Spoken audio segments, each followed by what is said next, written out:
Okay, students, today we have to study, what power sharing this chapter, the first chapter of civics. और ये मुझे लगता है कि ये बहुत ही ज्यादा इंपॉर्टेंट चैप्टर है, बहुत ज्यादा नॉलेज आपको इसमें गेन करने को मिलेगा और तरीके से बस समझते जाइए, तो पूरा फोकस करना.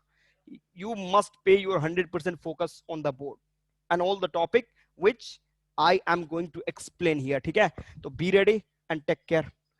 तो देखो हम लोग का चैप्टर है पावर शेयरिंग. ठीक है, तो पावर शेयरिंग का जो चैप्टर है हम लोग पहले कुछ पॉइंट समझ लेते हैं. ध्यान देना, सपोज करो कि दो फैमिली है. ठीक है, ए और एक इधर बी. ध्यान देना, ए बी दो तरह की फैमिली है. ठीक है, ए के पास आपका 100 रुपीज है. ठीक है, और इसके दो लड़के हैं सी एंड डी. ध्यान देना, मैं जो बताना चाहता हूं उसको समझेंगे आप.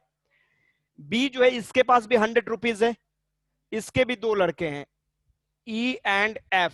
ध्यान देना, ई एंड एफ. ठीक है, दो लड़के हैं. अब क्या हुआ, ए ने क्या किया, जो 100 रुपीज है इससे अपने एक लड़के को 70 रुपीज दे दिया और एक को 30 रुपीज दे दिया. ठीक है, एक को 70 दिया, दूसरे को 30 दिया. अब बताओ यहां पे सिचुएशन क्या, यहां पे 70 और 30 का जो रेशियो है जो इसने शेयर किया, क्या इन दोनों के पीस, इन दोनों के बीच में पीस बरकरार रहेगा, शांति रहेगी कभी इन दोनों के बीच में? Tell me fast. No sir, अभी नहीं रहेगा. तो वेट, मैं जो पूछू बस उतना बताना. इन दोनों के बीच में पीस नहीं रहेगा. चलो ठीक है, ये बताओ कि दोनों भाई के बीच में कभी भी यूनिटी रहेगा क्या? No sir, no sir. चलो, आपने बोला कि यहाँ पे यूनिटी भी नहीं रहेगा. चलो, यूनिटी नहीं रहेगा. ये बताओ कि इन दोनों के बीच में कॉन्फ्लिक्ट रहेगा या नहीं रहेगा? टेंशन हमेशा रहेगा कि नहीं रहेगा? यस सर, वो रहेगा. चलो ठीक है, तो यहाँ पे कहने का मतलब है कि कॉन्फ्लिक्ट जो है वो आपका कंटिन्यू रहेगा. बताओ, इनमें जब दोनों के बीच में कॉन्फ्लिक्ट रहेगा, ये एक दूसरे के जस्ट अपोजिट हमेशा टेंशन करने के चक्कर में रहेंगे, तो क्या इन दोनों का डेवलपमेंट कभी होगा? क्या होगा? नो सर, नो नहीं सर, होगा. No sir. यहाँ पे इन दोनों के डेवलपमेंट की भी बात करें, ध्यान देना, डेवलपमेंट की भी बात करें, डेवलपमेंट भी जीरो है. तो कहने का मतलब अगर किसी भी चीज को, किसी भी थिंग पावर को अगर आप इक्वल तरीके से शेयर नहीं करोगे तो ये सारे प्रॉब्लम्स को आपको फेस करने पड़ेंगे. बट अनदर साइड, चलो बी की तरफ हम लोग बी का केस देख लेते हैं. सपोज बी के पास 100 रुपीज है, तो बी ने क्या किया, अपने एक लड़के को 50 और दूसरे लड़के को भी 50 दिया. अब बताओ, क्या ये सारे के सारे सिचुएशन यहाँ पे क्लियर रहेंगे कि नहीं रहेंगे? Yes sir. इन दोनों के बीच में पीस रहेगा, शांति रहेगी? यस सर, ओके, इन दोनों के बीच में कब यूनिटी की disunity? Sir unity, very good. इन लोगों के बीच में कॉन्फ्लिक्ट रहेगा? नो सर, डेवलपमेंट होगा?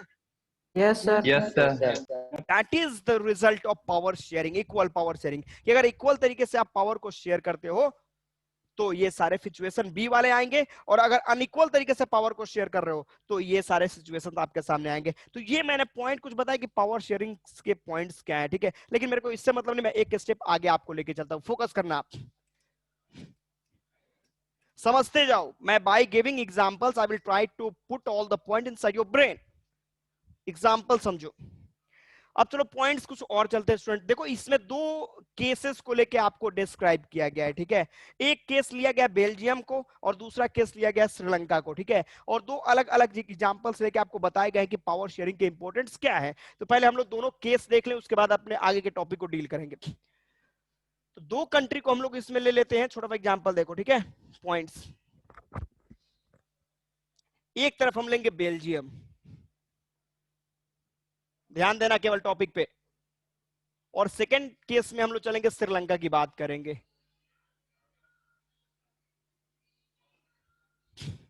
श्रीलंका की बात करेंगे. ठीक है, ध्यान देना केवल पॉइंट पे. हम जब बेल्जियम की बात करेंगे स्टूडेंट, तो फोकस करेंगे आप. बेल्जियम की जब हम लोग बात करेंगे तो इसमें 3 एथनिक ग्रुप्स मौजूद यहां पे थे. 3 अलग अलग स्पीकिंग पीपल थे, जिसमें एक डच, फ्रेंच और लास्ट आपका था जर्मन स्पीकिंग पीपल. केवल देखना, मैं जो बता रहा हूं आपको समझते जाइएगा. ठीक है, इसमें डच जो थे वो लगभग आपके कितने परसेंट थे, बताओ तो कितने परसेंट? डच कितने परसेंट थे? 59% थे. फ्रेंच कितने थे? 40. और जर्मन कितने थे आपके? 1% है. ठीक है, मतलब यहाँ पे पूरे बेल्जियम में सबसे ज्यादा संख्या, मतलब किनकी मेजोरिटी है? डच स्पीकिंग पीपल की. वहीं पे देखो, बेल्जियम का एक कैपिटल सिटी था ब्रुसेल.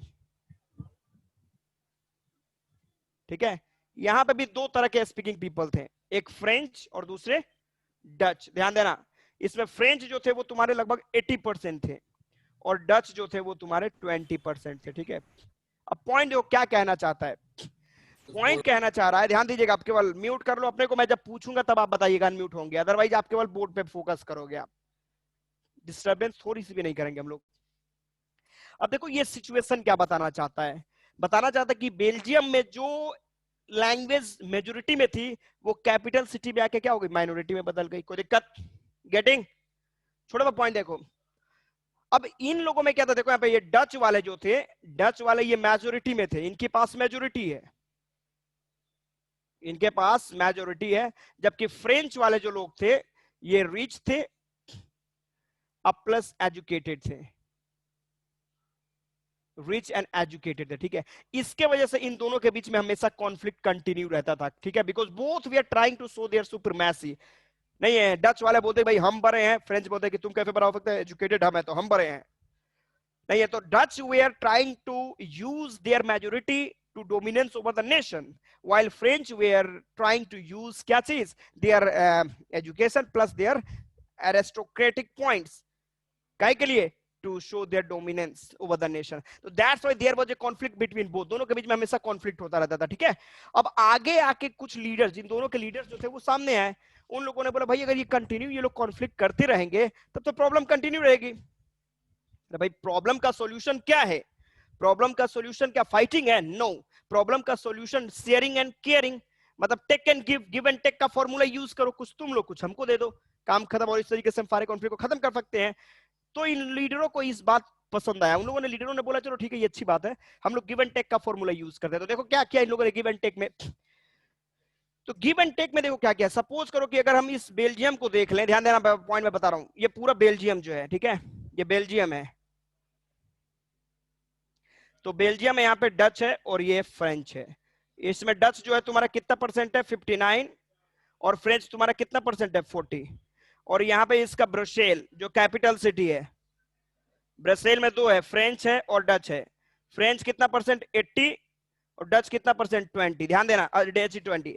अब बेल्जियम वाले अगर डच, बेल्जियम में जो डच है वो बोलता है कि मैं तुम्हारे साथ पावर शेयर नहीं करूंगा, तो ब्रसेल में फ्रेंच मेजोरिटी में बोलता है तो ठीक है, तो तुम देश में नहीं देगा तो हम तुमको कैपिटल में नहीं देंगे, कोई दिक्कत नहीं, नो गिविंग नो टेकिंग, कोई फॉर्मूला काम नहीं करेगा।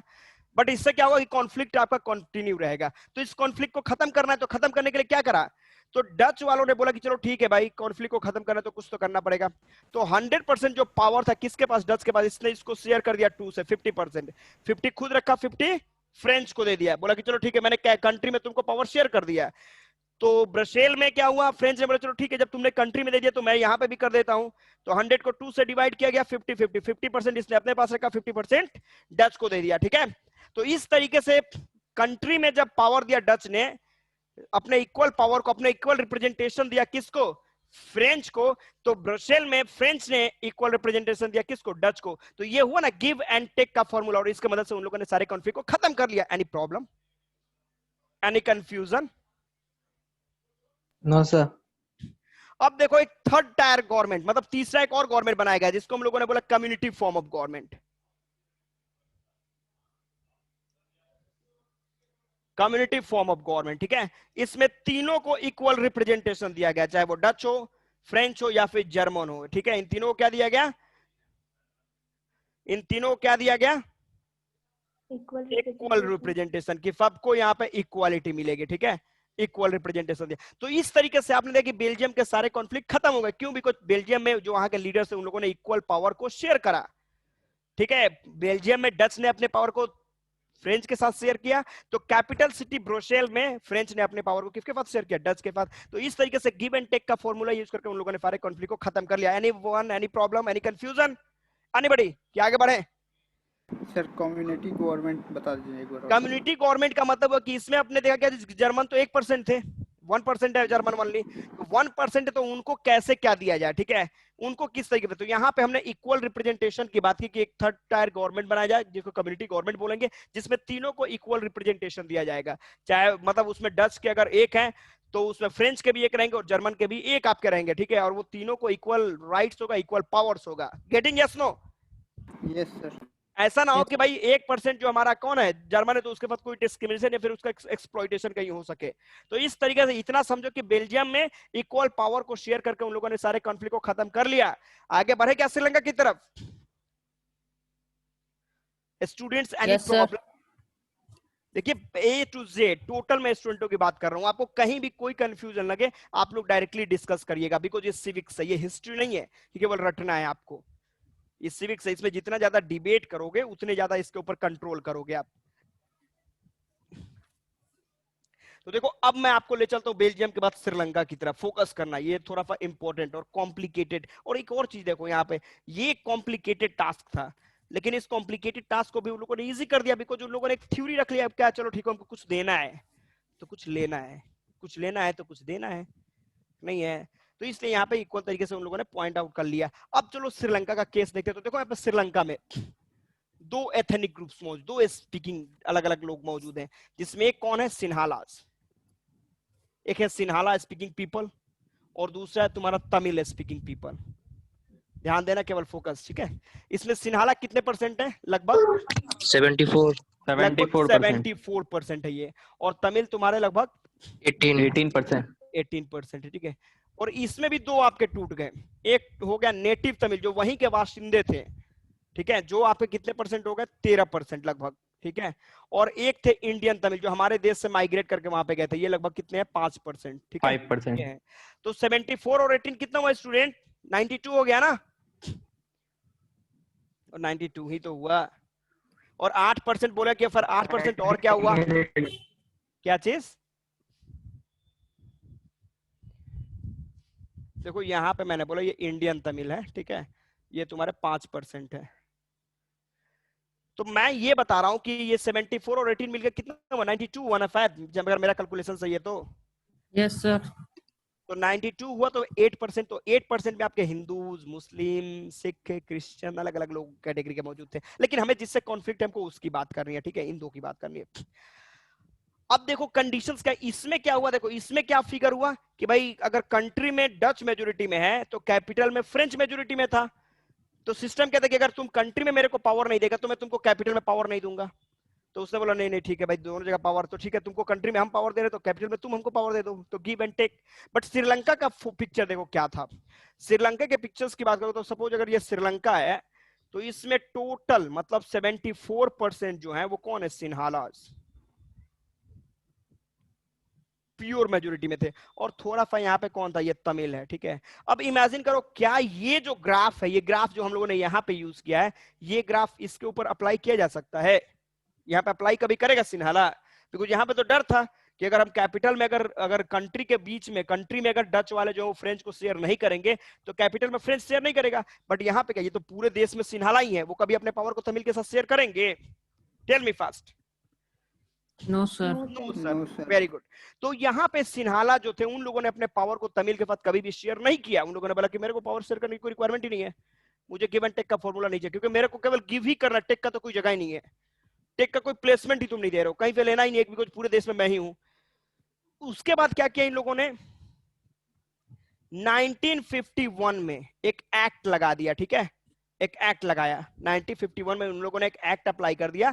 जिसके बाद क्या किया इन लोगों ने? सिन्हाला जो था, सिन्हाला, इसको क्या बना दिया? Official language, OL, official language बना दिया। ध्यान देना, थोड़ा शॉर्ट फॉर्म में लिख रहा हूं मगर समझ लेना, OL मतलब समझ लिया ऑफिशियल लैंग्वेज। हमारे देश का ऑफिशियल लैंग्वेज क्या है एनीबॉडी? हिंदी। हिंदी। बच्चे आपके देश में कोई ऑफिशियल लैंग्वेज ही नहीं है। No one language has been adopted as an official language of a country. हमारे देश से कोई भी लैंग्वेज ऑफिशियल नहीं है, ठीक है। बट हिंदी को ऑफिशियल लैंग्वेज के रूप में ट्रीट किया जाता है क्योंकि 40% पॉपुलेशन आपके देश का इस लैंग्वेज को यूज करता है, दैट्स व्हाई। गेटिंग? तो हिंदी सर बोलो। 1951 में एक्ट हुआ था कि 1956 में हुआ था?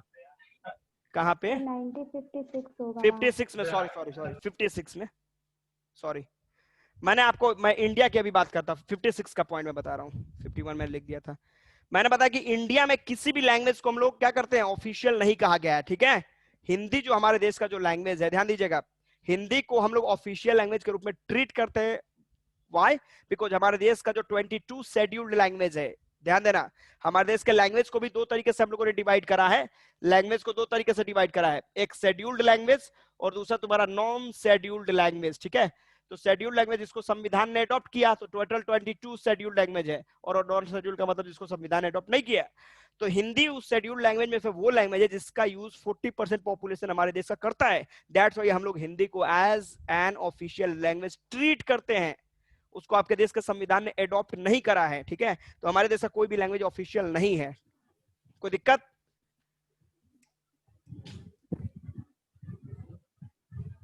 अब देखो यहाँ पे अब हम अपने श्रीलंका में चले जाते हैं, तो सॉरी, तो यहाँ पे 1956 की हम लोग बात कर रहे थे। ठीक है, तो 1956 में जो एक्ट लगाया उसके बाद सिन्हाला को एक ऑफिशियल लैंग्वेज बना दी। इसके बाद इन लोगों ने क्या किया कि भैया अगर आपको हायर एजुकेशन चाहिए सिन्हाला लैंग्वेज बोलो, आपको गवर्नमेंट जॉब चाहिए सिन्हाला लैंग्वेज बोलो, आपको अदर फैसिलिटी चाहिए सिन्हाला लैंग्वेज बोलो।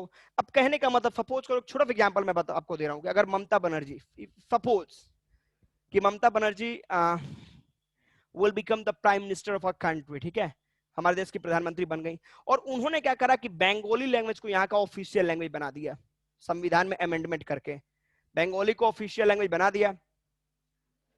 ओके, हाँ चलो ठीक है, बंगाली को ऑफिशियल लैंग्वेज बना दिया, यहाँ पे ध्यान देना। और उन्होंने क्या कर दिया कि भाई साहब अब यहाँ पे जितने भी हायर एजुकेशन होंगे वो सब बंगाली लैंग्वेज में होंगे, जितने भी गवर्नमेंट जॉब्स है उनके जो एग्जाम्स होंगे वो सब बंगाली लैंग्वेज में होंगे, आपको कोई भी फैसिलिटी चाहिए वो बंगाली लैंग्वेज में ही मिलेगा, नहीं तो दूसरे लैंग्वेज को नहीं मिलेगा। तो इमेजिन करो, हिंदी वाले चुपचाप बैठेंगे, गुजराती वाले चुपचाप बैठेंगे, तमिल, मराठी, भोजपुरी कोई भी चुपचाप बैठेगा कि उसके अगेंस्ट में आवाज उठाएगा? आवाज उठाएगा, आवाज उठाएगा, यस सर, आवाज उठाएगा सर। उसके अगेंस्ट में, उसके अगेंस्ट में आवाज उठाना है, कॉन्फ्लिक्ट होगा, रिवोल्यूशंस होंगे, मूवमेंट्स होंगे, रिवोल्ट्स होंगे, उसको कोई रोक नहीं सकता। तो सेम ये सिचुएशन यहाँ पे लाएगा क्या कि 90, अब सपोज करो कि वहां पे तुम्हारा तमिल भी तो है, वहां पे हिंदी बोलने वाले भी लोग हैं, उर्दू बोलने वाले लोग भी 8% में है, तो तुमने क्या करा 74 वाले को क्या कर दिया, ऑफिशियल लैंग्वेज बना दी, भाई अगर आपको यहाँ पे रहना, ऑक्सीजन भी लेना है तो आपको सिन्हाला लैंग्वेज बोलना होगा। तो ये लैंग्वेज वाले क्या करेंगे, चुपचाप सहेंगे। अरे देखा था ना आपने मूवमेंट इन पोलैंड जो आपने देखा था 1831, पोलैंड का जो मूवमेंट हुआ था उसमें क्या हुआ कि उसने रशियन लैंग्वेज को अप्लाई करने की कोशिश, जिससे मूवमेंट स्टार्ट हो गया। तो मूवमेंट देखो, जब जब आप when you will try to suppress the right of anyone, then you are going to invite a conflict, a revolution, a movement. आप एक मूवमेंट रिवॉल्यूशन को इन्विटेशन कार्ड दे रहे हो कि भैया आओ हमारे देश के यूनिटी को डिस्ट्रॉय करो। तो ये पॉइंट आपने देखा कि सिन्हाला ने कभी भी अपने पावर को तमिल के साथ शेयर नहीं किया। प्लस 1956 का जो एक्ट था उसके बाद ऑफिशियल लैंग्वेज भी बना दिया, जिसके बाद एक पॉइंट होगा कि भाई जितने भी गवर्नमेंट जॉब से हायर एजुकेशन है वो सब सिन्हाला बोलने वाले लोगों को मिलेंगे, जिसकी वजह से तमिल ने क्या किया, मूवमेंट कंटिन्यू रखा। वहां का आज भी उस जगह, मतलब आज भी श्रीलंका में वही सिचुएशन है जो आज से 1948, याद रखना कि सिन्हाला को आजादी मिली थी कब, 1948, और इंडिया को 1947, ये तो आपको पता ही है। तो उस समय से आज तक यहाँ पे कॉन्फ्लिक्ट जारी है, क्योंकि सिन्हाला वाले अपनी मेजोरिटी को दिखाते हैं और तमिल वाले उनका विरोध करते हैं। तो श्रीलंका में कॉन्फ्लिक्ट खत्म नहीं हुआ, क्योंकि वहां पे इक्वल पावर शेयरिंग नहीं हुआ, और बेल्जियम में मूवमेंट खत्म हो गया, सारे कॉन्फ्लिक्ट खत्म हो गए। क्यों? क्योंकि यहाँ पे पावर गिव एंड टेक का फॉर्मूला यूज कर लिया गया। तो स्टूडेंट, क्या दोनों पॉइंट, दोनों केस को समझ लिया आप लोगों ने? यस कि नो? Yes sir. सर इस एक्ट का कोई नेम था क्या? Act of 1956। सर तो श्रीलंका में अभी तक सिन्हाला लैंग्वेज ऑफिशियल है। सिन्हाला लैंग्वेज की बात है, वहां पे सिन्हाला जो है, सिन्हाला स्पीकिंग पीपल जो हैं, उन लोगों की मेजोरिटी अभी भी चलती है। वहां पे अभी इस तरह के पॉइंट्स होते हैं, ठीक है। तो मतलब वहां पे अभी भी तमिल्स को डिस्क्रिमिनेट किया जाता है, वहां पे डायरेक्ट एक तरफ हो गया, एक अलग पॉइंट हो गया, ठीक है। इसके बाद आगे भी हम लोग टॉपिक पे डील करेंगे, अपने देश को भी इस केस से जोड़ के देखेंगे हम लोग। तो पहले ये दोनों में क्लियर हो गया आप लोग को? सर तमिल 18% के नीचे क्या लिखे हैं, एंटी? कहाँ पे एंटी? अरे नेटिव तमिल है, मतलब ये वहीं के बाशिंदे हैं, ठीक है, जो श्रीलंका के अपने बाशिंदे थे, नेटिव पीपल थे। और इंडियन तमिल जो हमारे देश से माइग्रेट करके वहां पे गए थे, वो इंडियन तमिल जो कॉलोनियल रूल में गए होंगे आपके देश से लेबर के रूप में, वहां पे उन लोग को इंडियन तमिल कहा गया।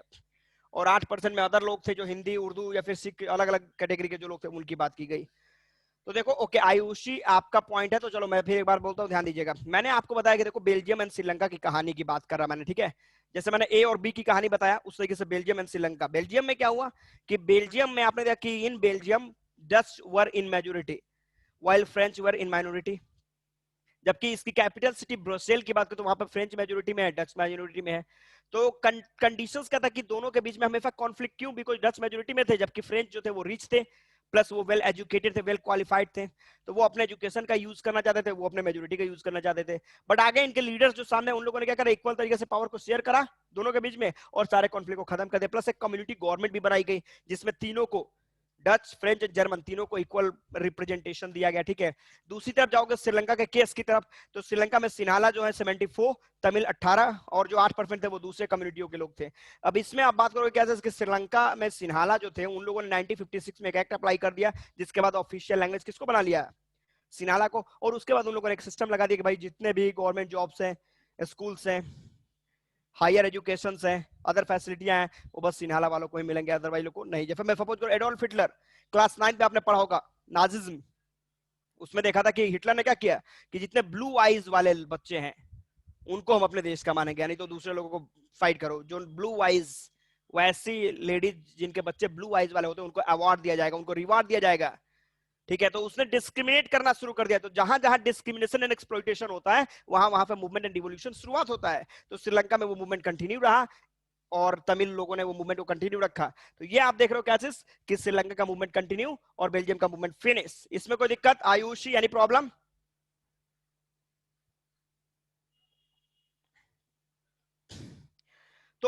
आगे बढ़े। अब देखो इन दो केस से, ए और बी वाला पॉइंट था, तो ये ए समझ लो, ये बी समझ लो कि ए और बी का जो केस है, इस केस से आपने रिजल्ट क्या पाया कि पावर शेयरिंग का इंपॉर्टेंस क्या है। क्या है पावर शेयरिंग का इंपॉर्टेंस? चलो एनीबॉडी, कि पावर को वो इक्वल तरीके से शेयर करेंगे तो क्या फायदे हैं, नहीं करेंगे तो क्या नुकसान है? एनीबॉडी? सर अगर पावर को इक्वल, एनीबॉडी? एक, कोई एक बोलो। हाँ बोलिए, टेल मी फास्ट, एनीवन?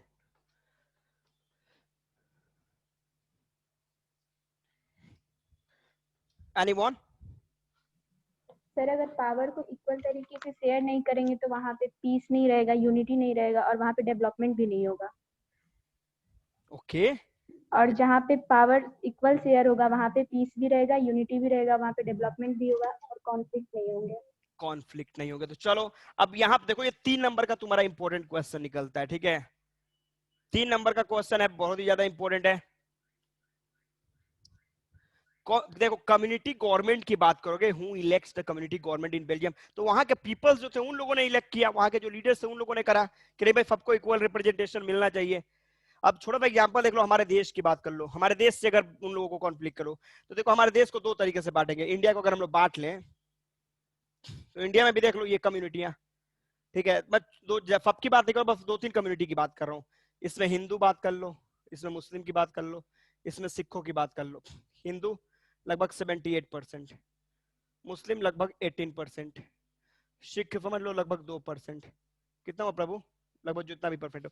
अब इमेजिन करो कि ये जो 2% वाले लोग हैं, इसमें डॉक्टर मनमोहन सिंह का नाम सुने हो ना? Yes sir. Manmohan Singh, doctor Manmohan Singh, ये आपके 2004 से लेके 2014 तक पीएम रहे। किसके?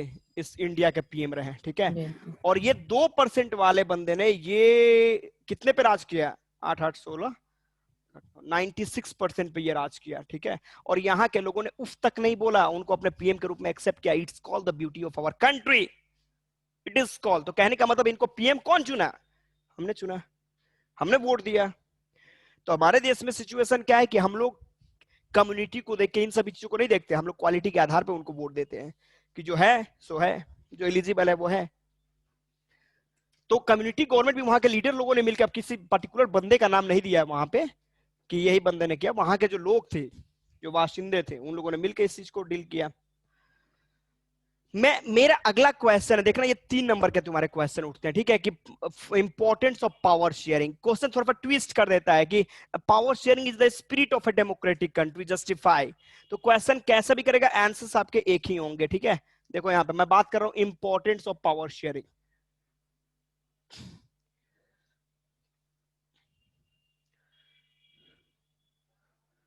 इंपॉर्टेंस ऑफ पावर शेयरिंग, कि आखिर पावर शेयरिंग के इंपॉर्टेंस क्या, आखिर आगे क्या, ध्यान देना। पहला स्टार, स्टार नंबर 1। मैंने क्या बताया कि सबसे पहले पावर शेयरिंग क्या करता है, अगर पावर को इक्वल तरीके से शेयर करेंगे तो हमारा पहला पॉइंट क्या आएगा, एनीबॉडी? यूनिटी। मतलब power sharing will unite the nation, you want to say that? चलो, पहला करता है कि यूनाइट द नेशन, तो देश को यूनाइट करेगा। चलो ठीक है, सेकंड बोलो क्या करेगा? पीस होगा sir. Stops the possibility of conflict, हो सकता है? Yes sir. Stop the possibility of conflicts, कि भैया फ्यूचर में कभी कॉन्फ्लिक्ट्स ना होगा, ये भी हो सकता है। चलो और बताओ क्या करेगा? डेवलपमेंट होगा। स्प्रेड पीस, शांति बरकरार रखेगा। इसके बाद डेवलपमेंट होगा। चलो और बताओ क्या करेगा? एकोमोडेट करेगा the diversity of our country.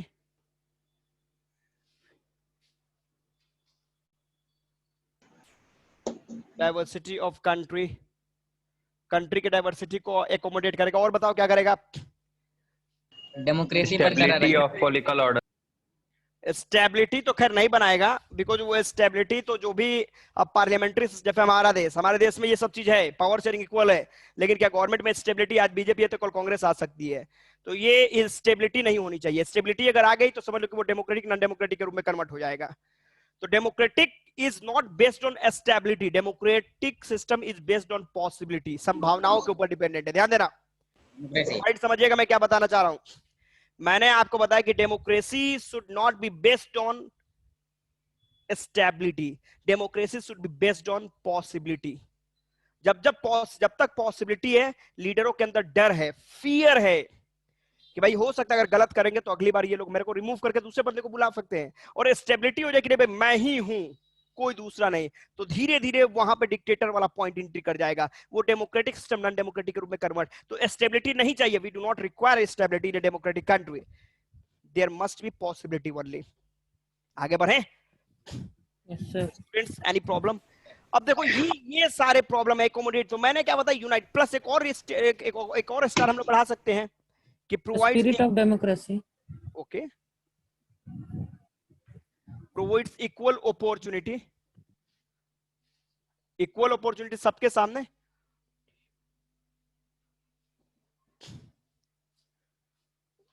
Before everyone, सबके सामने before everyone, for proper growth and development.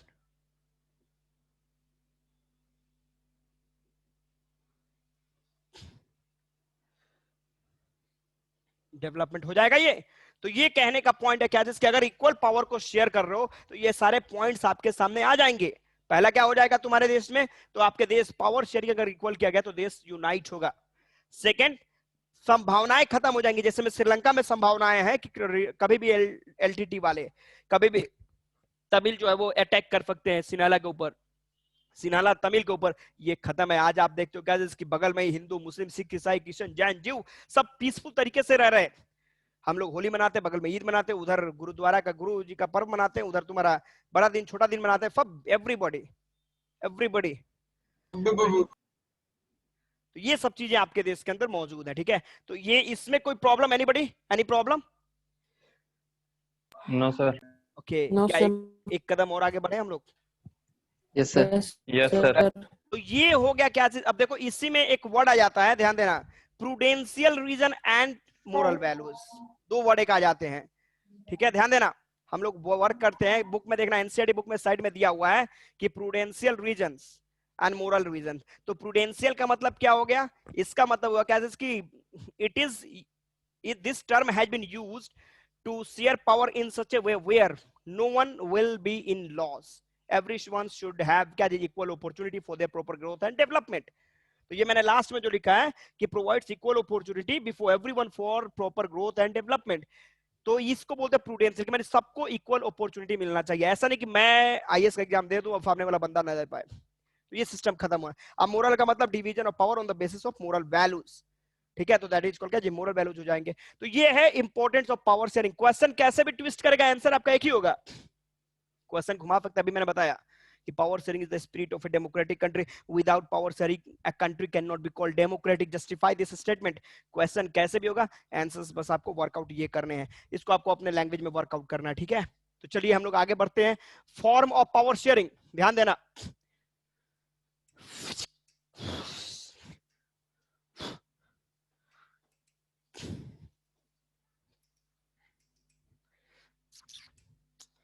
यार ये नहीं हो पा रही है। Okay, next point, form of power sharing.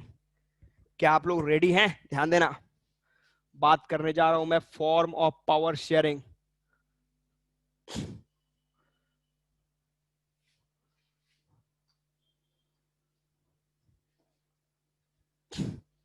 Form of power sharing कि हमारे देश में पावर को कितने तरीके से डिवाइड करा गया है, ठीक है। तो इसको 4 तरीके से हम लोग देखेंगे, ध्यान देना।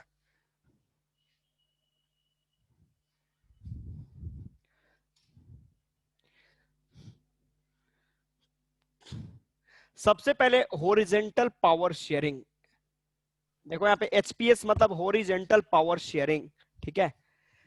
सेकंड है वीपीएस मतलब vertical power sharing, vertical power sharing. Third है सोशल ग्रुप, एंड फोर्थ है तुम्हारा क्या चीज, pressure group, PG, pressure group, ठीक है। तो देखो पहले हम लोग हॉरिजॉन्टल पावर शेयरिंग की तरफ चले। देखो ये भी तुम्हारा 3 नंबर का, ये 5 नंबर का क्वेश्चन, लेकिन इसको तोड़ के अलग अलग तरीके से भी क्वेश्चन पूछता है। तो सबसे पहले हम लोग बात करेंगे हॉरिजॉन्टल एंड वर्टिकल के बीच के डिफरेंस की, ध्यान देना। हॉरिजॉन्टल पावर शेयरिंग का मतलब,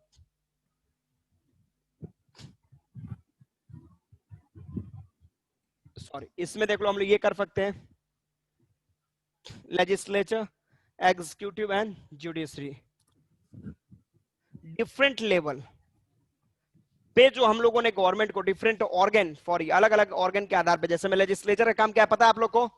लेजिस्लेचर का काम क्या है यहाँ पे? डिसाइड करना है, formation of law, formation of law, ये रूल रेगुलेशन बनवाएगा।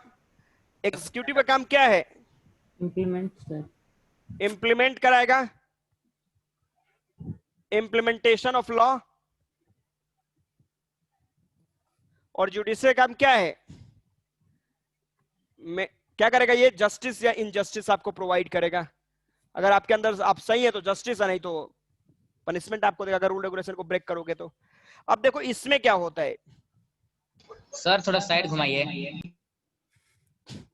अब देखो इसमें क्या होता है, पॉइंट देखो, मैंने इसमें एक पॉइंट बताया आपको कि लेजिस्लेचर, एग्जीक्यूटिव एंड जुडिशरी, इसमें क्या होता है कि तीनों थ्राइस आर इंडिपेंडेंट, तीनों के तीनों इंडिपेंडेंट है।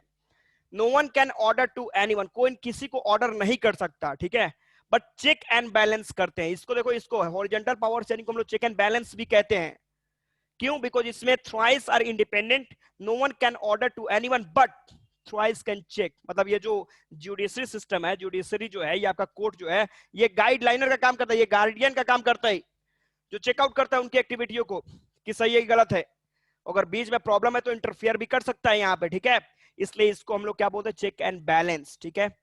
दूसरी तरफ चलो वर्टिकल पावर शेयरिंग की हम बात कर रहे हैं, ध्यान देना। वर्टिकल में, अब देखो वर्टिकल पावर शेयरिंग की मैं बात कर रहा हूं, थोड़ा सा पॉइंट देखना। सपोज करो कि ये मेरा स्कूल है, जिसका हेड कौन है? प्रिंसिपल है।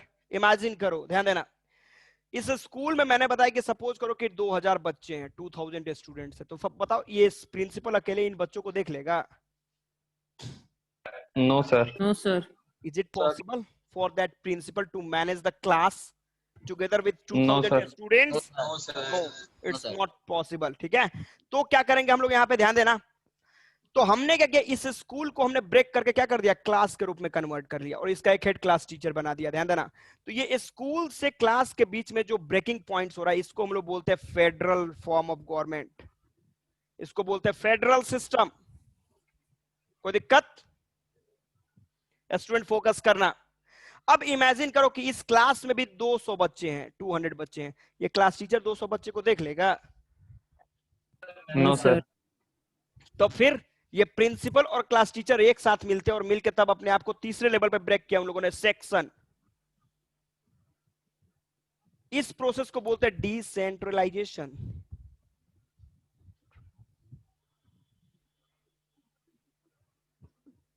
डिसेंट्रलाइजेशन, ठीक है। तो ये सिंपल समझ सकते हो कि division of power from school to class, मतलब division of power between school to class is called federal, and the power taken from school and class and given to the local मतलब section is called क्या, decentralisation. तो ये system same हम vertical power में लेके आएंगे। ध्यान देना कि सपोज करो वर्टिकल में क्या होता है कि हमारा सेंट्रल गवर्नमेंट, हमारी सेंट्रल गवर्नमेंट, इसका हेड कौन है, पीएम है। तो ये बताओ कि 130 करोड़ की जो जनसंख्या है हमारे देश की है, ये पीएम अकेले 130 करोड़ को देख लेगा? नो यस कि no? No sir. No sir. ध्यान देना। तो इसने क्या किया, पीएम ने क्या किया, सेंट्रल को हमने ब्रेक करके यहाँ पे स्टेट के रूप में कन्वर्ट कर लिया, कोई दिक्कत, और इसका हेड बना दिया सीएम। तो ये सेंटर से स्टेट के बीच में जो पावर का डिवीजन हुआ, इसी को बोलते हैं फेडरल सिस्टम। कोई दिक्कत है क्या बच्चा लोग? No sir. फेडरल सिस्टम का मतलब मैंने बोला division of power from centre to state, centre से स्टेट के बीच में जो पावर का डिवीजन हुआ, दैट इज कॉल्ड क्या जी, फेडरल सिस्टम। कोई दिक्कत एनीबॉडी?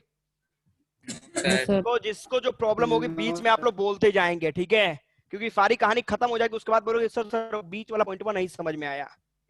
नहीं तो जहां पे प्रॉब्लम है एवरीबॉडी, कोई भी, एनीवन, नहीं ऐसा नहीं कि सबको समझ में आता होगा, जिनको नहीं समझ में आ रहा है वो क्वेश्चन कभी भी आप पूछ सकते हो, यू आर इंडिपेंडेंट, पर टाइम पे अभी पूछ, जैसे मैं भी बता रहा हूँ तो अभी नहीं समझ में, तो अभी पूछ लिया तो क्लियर हो जाएगा, नहीं तो फिर मैं आगे निकल जाऊंगा तो फिर पीछे का पूछो तो फिर मेरे को बैक लेके आना पड़ेगा।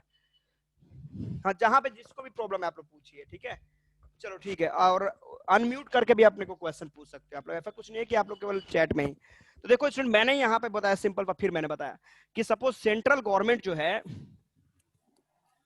अकेले पीएम जो पूरे देश को नहीं चला पाएगा, तो division of power from centre to state, centre से स्टेट के बीच में जो पावर का डिवीजन हमने किया, इसे हम लोगों ने बोला federal system, federal form of government. Student Shubham, कोई प्रॉब्लम है इसमें फेडरल सिस्टम में समझने में? मैंने बताया जैसे मैं स्कूल से क्लास के रूप में पावर का division, that is called federal. उसी तरीके से कंट्री को हमने स्टेट के रूप में बांटा, that is called federal system. कोई दिक्कत, problem, any problem Shubham? No sir. Okay, अब देखो क्या कंडीशन है। अब सपोज करो कि ये जो सीएम है और पीएम है, अब ये सपोज इस स्टेट की आबादी 20 करोड़ है, तो क्या ये सीएम अकेले देख लेगा? ये No, यहाँ sir. पॉइंट कि क्लास टीचर अगर 200 बच्चे तो क्लास टीचर अकेले देख लेगा? नहीं देखेगा। तो स्कूल क्लास ने मिलकर सेक्शन बना दिया। तो उस तरीके से इन लोगों ने क्या किया, पीएम एंड सीएम दोनों ने मिला और मिलकर अपने आप को तीसरे लेवल पे ब्रेक किया, जिसको हम लोगों ने बोला लोकल गवर्नमेंट, जिसको आप पंचायती राज भी कहते हो। इससे बोलते हैं डिसेंट्रलाइजेशन। कोई दिक्कत है क्या? No sir. तो मैंने आपको बताया क्या कि फेडरल फॉर्म ऑफ गवर्नमेंट का मतलब division of power from centre to state, centre से स्टेट के बीच में जो पावर का डिवीजन हुआ, इससे हम लोगों ने बोला क्या चीज, इससे हम लोगों ने, अच्छा ठीक है मैं बता देता हूं, I will explain it one time more. मैं जो बता रहा हूं इसको आप लोग थोड़ा सा फोकस कर लो। मैंने बताया सेंटर से स्टेट के बीच में जो पावर का डिवीजन हुआ उसको हम लोगों ने बोला federal, and the power taken from centre and state and given to the local government is called क्या? डिसेंट्रलाइजेशन। एक्सीलेंट, डिसेंट्रलाइजेशन, ठीक है, इसको हम लोगों ने डिसेंट्रलाइजेशन बोला। तो चलो वर्टिकल पावर शेयरिंग में समझने में कोई दिक्कत है student, anybody? No sir. No sir. एक कदम आगे बढ़ जाएं? Yes sir. नो, चलो ओके ओके। मैं अब चलो ये तो आपको मैंने ऐसे ओरल पॉइंट पे समझा दिया, ठीक है। थोड़ा सा और इसको लॉजिकल हम लोग समझते हैं फिर से एक बार एसपीएस वीपीएस की बात कर लें, बिकॉज़ ये 3 नंबर का तुम्हारा क्वेश्चन एग्जाम में आता है, ठीक है। ये 3 मार्क्स से क्वेश्चन कैरी करता है। क्वेश्चन पूछना बताइए horizontal and vertical power sharing में डिफरेंस क्या है। तो ऐसे अगर हम लोग कॉलम बना लें, देख लो यहाँ पे कॉलम बना लें इन दोनों के बीच में, ठीक है, तो इन दोनों के डिफरेंस को हम लोग समझ सकते हैं। देखो यहाँ पे इसका पहला स्टार, इसमें क्या होता है, division of power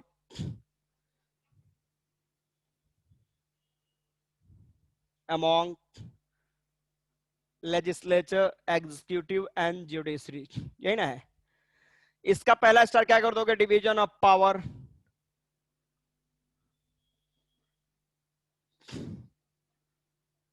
from centre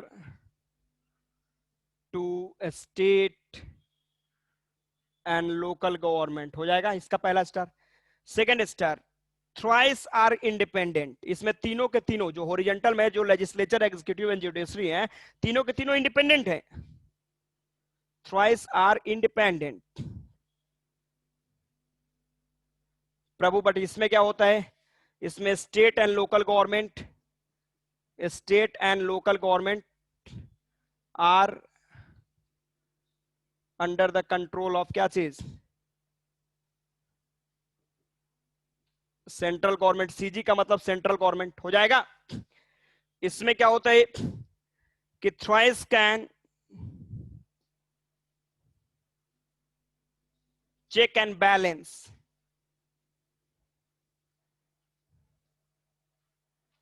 each other.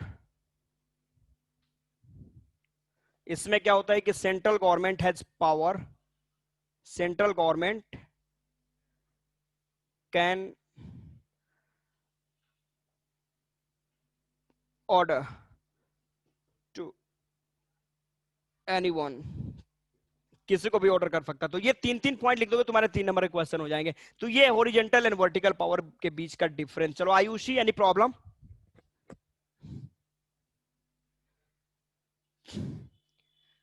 Ayushi समझ में आ गया एवरीबॉडी?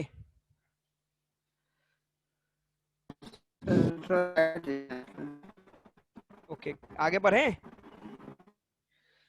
अब चलो अगले टॉपिक की तरफ हम लोग चलते हैं, ध्यान देना। Okay, very good. तो ये 2 पॉइंट्स हो जाएंगे, ठीक है। तो हमें इस पे ज्यादा डिस्कशन नहीं करना, अब हम लोग को एक कदम आगे बढ़ जाना है। फोकस करेंगे आप लोग। अब हम चलेंगे, देखो यहाँ पे social group and pressure group की तरफ, ध्यान देना। इन दोनों पॉइंट को देखेंगे हम लोग। सोशल ग्रुप का मतलब ध्यान देना, सपोज करो हमने क्या करा कि हमारे देश में, अब इंडिया, यहाँ सोशल ग्रुप की मैं बात करूं, सपोज ये इंडिया हमारा देश जो है, हमारे देश में कितनी कम्युनिटियां हैं? देखो यहाँ पे हिंदू है, मुस्लिम है, सिख है, क्रिश्चियन है, जैन है, जीव्स है, जो भी है, अलग अलग कम्युनिटियां मौजूद हैं। फिर हिंदू में भी बटे हुए हैं, देखो यहाँ पे जनरल है, ओबीसी है, एससी है, एसटी है, दलित है, महादलित है, और पता नहीं कितने कम्युनिटियां मौजूद हैं, ठीक है। तो यहां पे देखो कहने का पॉइंट क्या है। तो ये टास्क जो बेल्जियम का आपने टास्क देखा कि उसमें 3 ग्रुप हैं, डच, फ्रेंच और जर्मन, तीनों को सेटिस्फाइड करना था। इंडिया में गजब का सेटिस्फेक्शन करना है भाई। तो हमारे देश में उस तरीके से पावर को डिवाइड किया गया कि आज देखते हो हमारे देश के संविधान पे कोई क्लेम ब्लेम करता है क्या कि भाई भारत का संविधान ऐसा नहीं है, वैसा नहीं है, दिस है, दैट है, जो भी है। Everyone believe in the constitution of our country blindly. हर बंदा जो है ब्लाइंड तरीके से वो करता है, ट्रस्ट करता है। कुछ ऐसे भी कम्युनिटियां हैं जिनको सपोर्ट की रिक्वायरमेंट थी, जिसके लिए रिजर्व सीट्स दिए गए। आप देख लो, चाहे वो लोकल गवर्नमेंट की बात कर लो या फिर कहीं भी बात करो, रिजर्व कॉन्स्टिट्यूएंसीज आपके पास मौजूद हैं। तो हमने क्या करा कि ये जो नीचे ग्रुप, ये जो लोग, ये ग्रुप जो है, इसको सेटिस्फाइड करने के लिए हमने क्या करा, रिजर्व कॉन्स्टिट्यूएंसीज दिया, रिजर्वेशन दे कि भैया किसी को किसी तरीके से किसी भी पॉइंट ऑफ व्यू पे संविधान पे कोई क्लेम एंड ब्लेम ना करे। आज देखते हो कि 130 करोड़ जो जनसंख्या आपके देश की है, everyone believed in the constitution of our country blindly. चलो सोशल ग्रुप में किसी को प्रॉब्लम है क्या? एनीवन? मतलब हमारे, हाँ बोलो। मैंने आपको बताया कि देखो इंडिया में सोशलिज्म लाने की बात की गई, ठीक है। सोशलिज्म मतलब समाजवाद। तो समाजवाद का मतलब ये होता है क्या, जिसकी ऐसा सोसाइटी जहां पे everybody should be treated equally. तो हमारे देश में कहीं भी किसी भी जगह पे कोई डिवीजन है क्या? कोई डिस्क्रिमिनेशन है क्या? कोई एक्सप्लॉइटेशन है क्या? कहीं कुछ है? No sir. No sir. तो इसका मतलब है क्या चीज कि कुछ ऐसे भी ग्रुप्स थे, जिन ग्रुप्स लोगों ने क्या, कुछ ग्रुप ऐसे भी थे जो ग्रुप वर्कआउट करते भाई हम लोग को ट्रीट किया जा रहा है, इल ट्रीटमेंट हम लोग को मिल रही है। तो उसके लिए हम लोगों ने क्या करा, हमारे संविधान ने उनके रिजर्व कॉन्स्टिट्यूएंसी ला दिया, रिजर्वेशन ला दिया कि चलो भाई आपको यही ना प्रॉब्लम है, चलो हमने ये रिजर्वेशन दिया, अब तो खुश। तो आज आप देखते हो कि पूरे के पूरे आबादी है, मतलब जो टोटल पॉपुलेशन आपके देश की है, वो ब्लाइंडली ट्रस्ट करते हैं हमारे देश के संविधान पे। तो ये सोशल ग्रुप है, मतलब by giving reservation our constitution makes each and everyone well satisfied. कोई दिक्कत इसमें? No sir. सर दलित और महादलित क्या होता है? दलित महादलित क्या होता है? ये एकदम नीचे तबके के लोग जो हैं, वो आपके पॉलिटिशियंस हैं, ठीक है। ये पॉलिटिशियंस कुछ भी निकाल सकते हैं वोट के लिए। अभी देखो आज 2 दिन पहले आप देख रहे हो, 2 या 3 दिन पहले आपने एक छोटा सा स्टेटमेंट देखा, हमारे माननीय मुख्यमंत्री साहब का एक स्टेटमेंट आया था, ठीक है। इसको अदरवाइज मत लेना कोई, ठीक है। उन्होंने एक स्टेटमेंट दिया कि जो भी अगर SC ST फैमिली के कोई भी बच्चा जो है, कोई भी बंदा अगर वो उसका मर्डर किया जाता है तो उसको गवर्नमेंट जॉब मिल जाएगा, ठीक है। तो अब कहने का मतलब है कि हम लोग एक तरफ हमारे देश का संविधान कोशिश कर रहा है to accommodate the diversity of our country, but another side आपने देखा कि हमारे मुख्यमंत्री साहब ने बोला कि SC ST के बच्चों को अगर मर्डर हो रहा है तो उनको गवर्नमेंट जॉब मिल जाएगा। तो मतलब SC ST के बच्चों का मर्डर हो तो गवर्नमेंट जॉब मिल जाएगा, और हम लोग का कुछ हो तो क्या होगा, जो गवर्नमेंट जॉब वो भी ले लिया जाएगा। तो कहने का मतलब यहाँ पे है कि पॉलिटिशियंस अपने अपने फायदे के अनुसार दलित महादलित, फिर हो सकता है कि आगे अगर वोट मिल सकता है तो महादलित का स्क्वायर भी कर देंगे वो लोग, फिर महादलित का क्यों भी कर सकते हैं। तो वो अपने फायदे के अनुसार कहीं से भी हमको वोट मिले वो लोग इस तरह के सिस्टम को ला सकते हैं, ठीक है। तो इसमें ज्यादा कुछ सोचने की जरूरत नहीं है। आप इतना समझो कि आपके देश का जो भी तबका है उस सारे तबकों को सेटिस्फाइड करने के लिए आपके देश के संविधान ने रिजर्वेशन प्रोवाइड करा, और आज सबके सब सेटिस्फाइड है, ठीक है। इसको अदरवाइज मत लेना, मैंने ऐसे एग्जाम्पल देकर समझाया आप लोगों को, ठीक है। मैं यहाँ पे पॉलिटिक्स की बात नहीं कर रहा। तो अब देखो स्टूडेंट, अब लास्ट में पॉइंट बता रहा हूं, देखो ये सोशल ग्रुप की हम लोगों ने बात करा, ठीक है, SG की बात करा हम लोगों ने, ठीक है। अब हम बात करें प्रेशर ग्रुप, देखो यहाँ पे। तो प्रेशर ग्रुप का मतलब वर्ड सुन रहा हो ना, प्रेशर ग्रुप, ध्यान देना, वर्ड ही हम लोग को मिल रहा है प्रेशर ग्रुप। प्रेशर मतलब जो प्रेशर आपके groups which make pressure on the government, जो सरकारों के ऊपर दबाव बनाए अपनी बातों को मनवाए, उनको प्रेशर ग्रुप कहते हैं, ठीक है। तो यहां देखो प्रेशर ग्रुप को भी हमने दो तरीके से डिवाइड कर दिया, ध्यान देना। एक हमने कर दिया पॉलिटिकल,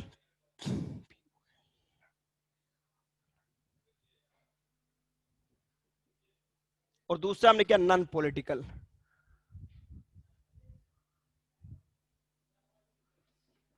नॉन पॉलिटिकल, ठीक है, ध्यान देना।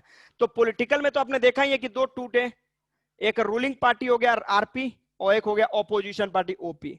रूलिंग पार्टी क्या करेगा, रन द नेशन, ये देश चलाएगा, रूलिंग पार्टी देश चलाएगा, और ऑपोजिशन पार्टी हमेशा इनके ऊपर दबाव बनाएगा। छोटा एग्जांपल, अभी आपके देश का रूलिंग पार्टी कौन है, एनीवन? बीजेपी। ओके, बीजेपी है। और ऑपोजिशन पार्टी कौन है? Congress. INC, Indian national Congress जो है वो ऑपोजिशन पार्टी है, ये ना है।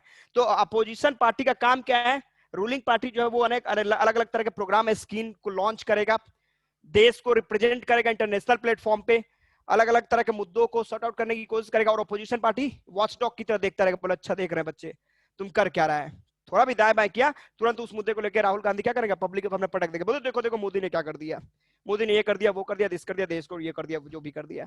तो अपोजिशन पार्टी की वजह से गवर्नमेंट के ऊपर हमेशा दबाव बना रहता है।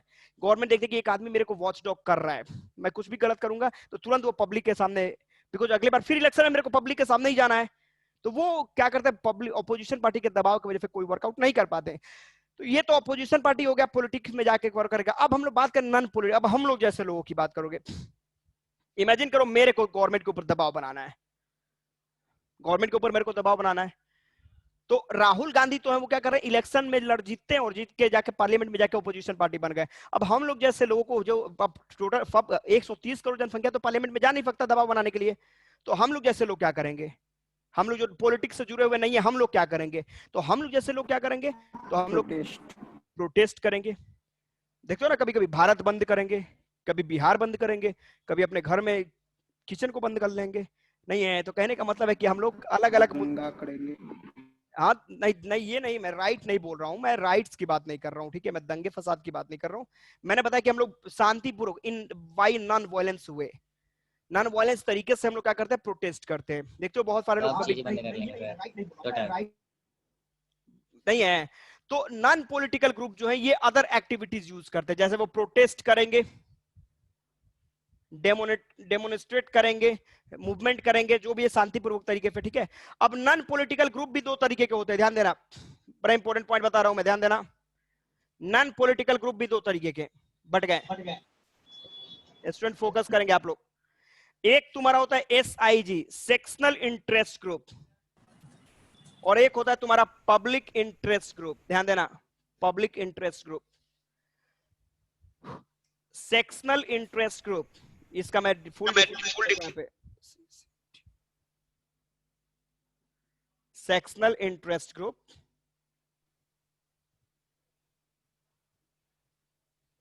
और ये हुआ पब्लिक इंटरेस्ट ग्रुप।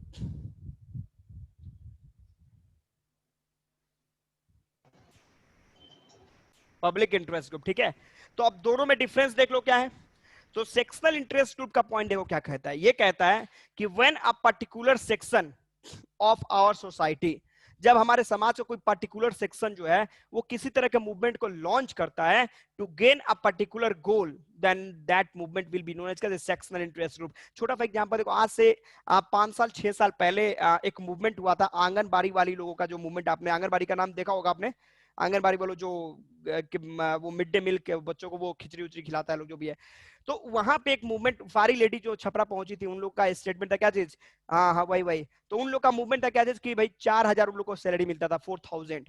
तो उन लोग का स्टेटमेंट था कि 4,000 में दम नहीं, अब 15,000 से कम नहीं, ठीक है। और डीएम के ऑफिस के पास बैठ के सारे हजारों की संख्या में लेडीज थे, जिंदाबाद मुर्दाबाद, जिंदाबाद मुर्दाबाद, वो लोग जो थे वो जोर जोर से चिल्ला चिल्ला के कर रहे थे, ठीक है। और टारगेट स्लोगन क्या था, 4,000 में दम नहीं, 15,000 से कम नहीं, 4,000 में दम नहीं, 15,000 से कम नहीं। तो ये मूवमेंट कंटिन्यू उन लोगों ने किया था। अब इमेजिन करो कि अगर आंगनबाड़ी वाली लोगों का मूवमेंट है, तो उसमें हम लोग जैसे टीचर जाएंगे, डॉक्टर मूवमेंट में पार्टिसिपेट करेगा, एडवोकेट No, sir. करेगा, पुलिस करेगा, कोई नहीं। क्यों? बिकॉज वो आपके सोसाइटी का एक पर्टिकुलर सेक्शन है जिसने एक पर्टिकुलर मूवमेंट किया है अपने पर्टिकुलर गोल के लिए, तो उसमें कोई दूसरा बंदा नहीं जाएगा। तो उसे हम लोग बोलते हैं क्या, सेक्शनल इंटरेस्ट ग्रुप। कोई दिक्कत? मैंने बोला कि when a particular section of our society starts a movement to achieve a particular goal, then it is called क्या, sectional interest group। एग्जांपल में मैंने बताया मूवमेंट ऑफ आंगनबाड़ी। अब सपोज डॉक्टर अगर मूवमेंट कर दे, तो डॉक्टर मूवमेंट करेगा तो अपने गोल के लिए करेगा, अपने किसी टारगेट के लिए करेगा, तो उसमें क्या कोई दूसरे बंदे पार्टिसिपेट करेंगे? Teacher, police, anyone? No one, कोई पार्टिसिपेट, क्योंकि वो लोग एक पर्टिकुलर सेक्शन पर्टिकुलर मूवमेंट की बात कर रहा है। दूसरी तरफ जाओगे पब्लिक इंटरेस्ट ग्रुप, देखो व्हाट ही है पब्लिक, मतलब ये यूनाइट कर दिया देश को। तो इसमें क्या हुआ कि when a movement is launched by the whole section of our society, जब हमारे समाज के सारे सेक्शन मिलकर किसी मूवमेंट को लॉन्च करें, तो उसे हम लोग क्या बोलते हैं, पब्लिक इंटरेस्ट। एग्जांपल करो, अगर महंगाई के अगेंस्ट में मूवमेंट हो, अगर सपोज पेट्रोल 150 रुपए लीटर कर दे, 150 रुपीज लीटर कर दे, तो खाली तिवारी जी जाएंगे मूवमेंट करने, क्योंकि हम ही बाइक चलाते हैं, टीचर्स ही, डॉक्टर पुलिस नहीं जाएंगे। अगर सपोज आलू जो है वो 500 रुपए केजी हो गया, इमेजिन करो, तो मूवमेंट कौन करेगा? केवल मैं ही खाता हूं आलू। Everybody will take part in this movement. कोई दिक्कत? No sir. समझ में आ रहा है आप लोग को? मैं ये समझाना चाह रहा हूं कि sectional interest group and public interest group में डिफरेंस क्या है। मैंने बताया सेक्शनल का मतलब when a particular section will start a movement to gain a particular क्या target, it will be known as sectional. Example के रूप में मैंने आपको बताया movement of anganwadi, movement of teacher, movement of doctor. अभी शिक्षा मित्र के जो टीचर थे उन लोगों ने मूवमेंट किया था, पेमेंट बढ़ाओ। तो शिक्षा मित्र का मूवमेंट जो था, शिक्षा मित्र जो टीचर थे उन लोगों ने मूवमेंट किया था, तो उसमें कोई दूसरे बंदे ने पार्टिसिपेट किया। क्यों? बिकॉज आपका मूवमेंट आपके एक पर्टिकुलर गोल के लिए, तो आपको मूवमेंट करना है। लेकिन पब्लिक की बात करोगे तो अन्ना हजारे का मूवमेंट आपको याद होगा, आज से 6-7-8 साल पहले को मूवमेंट हुआ था अन्ना हजारे। उसी मूवमेंट से अरविंद केजरीवाल पॉलिटिशियन जो थे वो सामने आए और इंडिया में छा गए। तो वो अन्ना हजारे का मूवमेंट जन लोकपाल बिल के लिए हुआ था, मतलब उसमें पूरे हिंदुस्तान के लोगों ने पार्टिसिपेट किया था। तो वो किसी एक पर्टिकुलर गोल की बात नहीं की थी, वो पर्टिकुलर पूरे हिंदुस्तान की बात की गई थी, तो उसे क्या बोलेंगे? Public interest group. तो इन दोनों में डिफरेंस आपको समझ में आ गया? यस कि no? Yes sir. Yes sir. भैया मेरे को सबका आंसर चाहिए, सबको समझ में आ गया? Everybody? Yes sir. Yes sir. अच्छा, अमन का एक स्टेटमेंट है वंस मोर, चलो ठीक है वंस मोर। अमन क्या बता दूं मैं, ये पूरा कि एसआईजी पीआईजी केवल आपको समझना है। चलो मैं फिर से एक बार छोटा सा समरी आपको बता देता हूं, ठीक है। मैंने सेक्शनल इंटरेस्ट ग्रुप की बात की और पब्लिक इंटरेस्ट ग्रुप की बात की, ठीक है। सेक्शनल का मतलब मैं लिख दूं क्या मैं? मैंने बताया कि व्हेन अ पर्टिकुलर सेक्शन, जब हमारे समाज, देखो इसका देख लो, when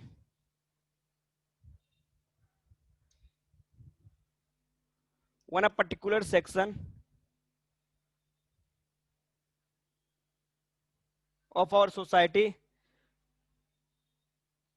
starts a movement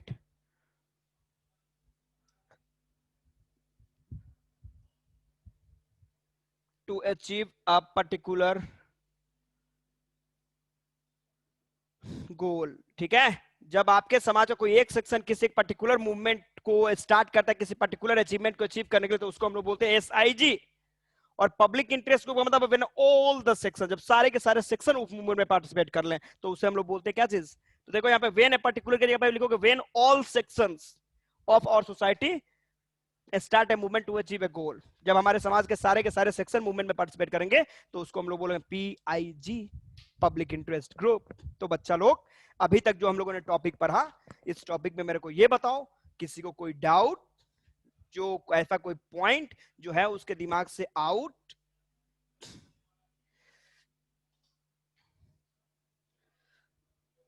sir PIG में क्या लिखेंगे? Pressure group. देखो PIG कहां पे मैंने बोला है, अरे यहां पे देखो व्हेन ऑल सेक्शंस, ये तो सिंपल सा पॉइंट है, मैंने आपको बताया कि देखो सिंपल सा पॉइंट मैं फिर से आपको बता रहा हूँ। PIG SIG नहीं, PIG का ही मैं भैया बता रहा हूँ। देखो तो पहले SIG का मतलब सुनो, सेक्शनल इंटरेस्ट ग्रुप में भैया मैंने बताया आपको कि जब एक पर्टिकुलर सेक्शन किसी मूवमेंट में पार्टिसिपेट करेगा। अब पब्लिक इंटरेस्ट ग्रुप में व्हेन ऑल द सेक्शन, बस इसमें एक पर्टिकुलर सेक्शन करोगे उसमें ऑल सेक्शन कर दोगे, काम खत्म है। कोई दिक्कत? No sir. ओके तो और बताओ, और अब ये मेरे को बताओ कि एनीवन, किसी को किसी तरह का डाउट है तो मेरे पे पूछो आप लोग। DAV नरेश को कोई प्रॉब्लम तो नहीं है? चलो नो डाउट। एनीबॉडी? पूजा कोई प्रॉब्लम, कोई question? No sir. No sir. Okay Vishwas, okay Ayushi once more, क्या वंस मोर बोलो तो आयुषी। आयुषी अनम्यूट करो, हाँ बोलो। Sir PIG। अच्छा चलो मैं लिख ही देता हूं। देखो when all section of our society take part in a movement to achieve a goal, ठीक है। जब हमारे समाज के सारे सेक्शन मूवमेंट में पार्टिसिपेट करेंगे किसी एक पर्टिकुलर टारगेट के लिए, तो उसे हम लोग पब्लिक इंटरेस्ट ग्रुप कहेंगे PIG। कोई दिक्कत? सर चैप्टर तो खत्म हो गया। तो मैथ का बोला कि नहीं खत्म हुआ? मैंने बोला कि ये हिस्ट्री को छोड़ के सारे चैप्टर एक दिन के हैं, 1 डेज के हैं। हिस्ट्री को छोड़ के सारे चैप्टर आपके 1 डे के ही हैं। अब उसमें आपको डिबेट करना है, ठीक है, और इसको जितना लॉन्ग करना चाहोगे वो आपका अपना पॉइंट है। पूजा का क्वेश्चन है पॉलिटिकल, मैंने पॉलिटिकल, अच्छा पॉलिटिकल का देखो पॉइंट मैंने अभी आपको बताया क्या कि जब भी इलेक्शंस होते हैं तो इलेक्शन में एक विनर होगा तो एक लूजर होगा। तो जो विनर है वो विनर तुम्हारा रूलिंग पार्टी हो गया, और जो लूजर मतलब जो सेकंड लार्जेस्ट पार्टी वो तुम्हारा ऑपोजिशन बन गया। तो ऑपोजिशन पार्टी मतलब इलेक्शन में जाके ऑपोजिशन बढ़ के तब गवर्नमेंट के ऊपर दबाव देने वाले जो है उसको हम लोग बोलते हैं पॉलिटिकल क्षेत्र में आ जाएंगे वो सब।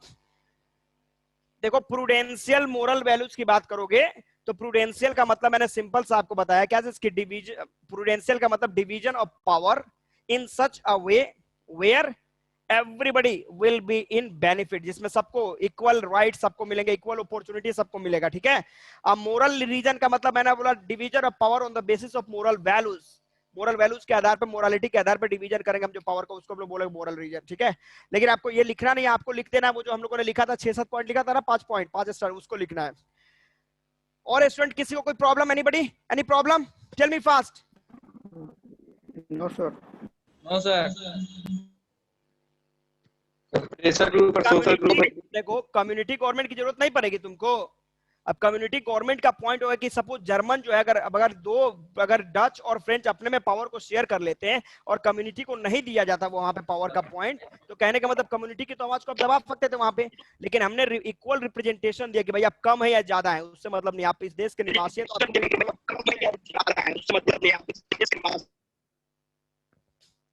तो और कोई किसी को कोई प्रॉब्लम, एनी डाउट, एनीवन?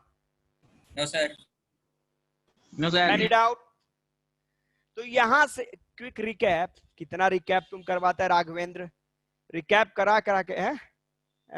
इस वीडियो को एक बार चेक कर लीजिएगा आप, ठीक है, मेरे को लगता है कि हर क्वेश्चन को आप लोगों ने वर्कआउट कर लिया है। तो स्टूडेंट अब मुझे नहीं लगता कि किसी को कोई प्रॉब्लम है।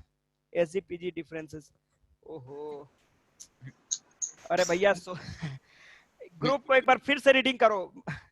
ये सोशल ग्रुप का मतलब मैंने बोला division of power on the division of power का के लिए to accommodate the diversity of our country. हमारे डाइवर्सिटी को एकोमोडेट करने के लिए हमने जो पावर दिया, जैसे में रिजर्वेशन हो गया, रिजर्व कॉन्स्टिट्यूएंसीज हो गए, रिजर्व सीट्स हो गए, वो दिया। अब पीजी का मतलब गवर्नमेंट के ऊपर दबाव बनाने के लिए हम लोगों ने जो डिवीजन किया नहीं है, इसका पब्लिक ये प्रेशर ग्रुप का काम है कि गवर्नमेंट के ऊपर दबाव बना के अपनी बातों को मनवाना। और सोशल ग्रुप का मतलब division of power to make each and every community of our country well satisfied. बस हो गया पॉइंट। पर ये क्वेश्चन एग्जाम के लिए इंपॉर्टेंट है, एग्जाम में ये नहीं आता। एग्जाम में ये आता है horizontal and vertical power sharing, इन दोनों के बीच के डिफरेंस आते हैं। ठीक है, ये दोनों पॉइंट्स आएंगे एग्जाम के लिए, ये दोनों क्वेश्चन इंपॉर्टेंट है। तो स्टूडेंट और कोई प्रॉब्लम आप लोग को, एनीबॉडी? No sir. तो क्या यहाँ पे एक छोटा सा ब्रेक लें हम लोग? Yes sir. Yes, sir. Okay okay okay okay okay, thank you sir. Good day. Thank you sir.